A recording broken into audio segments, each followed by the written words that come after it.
le monde tourne. Direction la Birmanie, refusant de tirer sur leurs concitoyens. Les informations pullulent.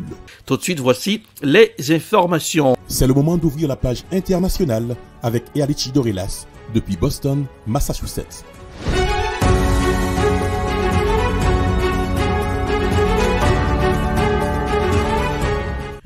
Vous avez intérêt d'écouter la radio évangélique Hosanna 102.3 FM à Jacmel. C'est l'heure de la page internationale au grand journal du 14h. Bonsoir à tous et à toutes.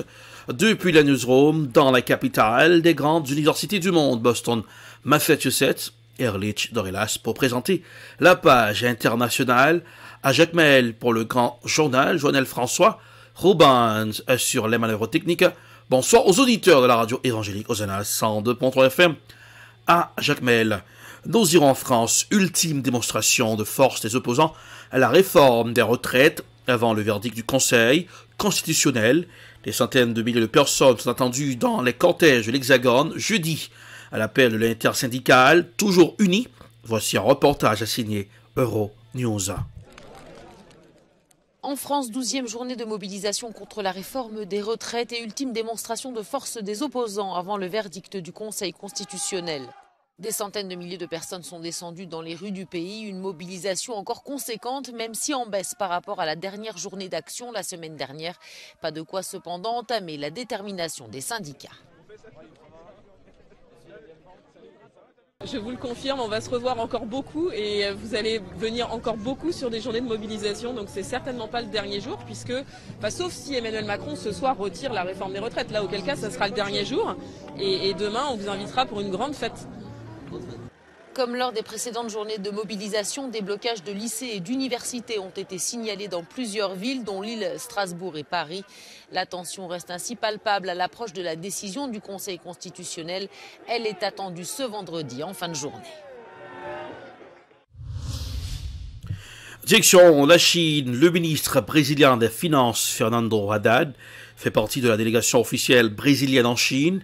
Il a déclaré attendre beaucoup de la coopération avec la Chine et souhaiter resserrer les liens entre les deux pays. Écoutons un extrait.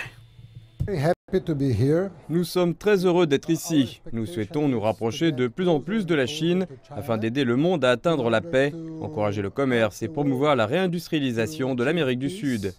Nous avons besoin d'un partenariat pour réindustrialiser notre pays et la Chine peut faire beaucoup de choses pour combler nos manques dans ce domaine. Nous espérons des accords commerciaux et technologiques afin d'améliorer nos échanges au niveau du tourisme, de la production manufacturière, des infrastructures et des technologies.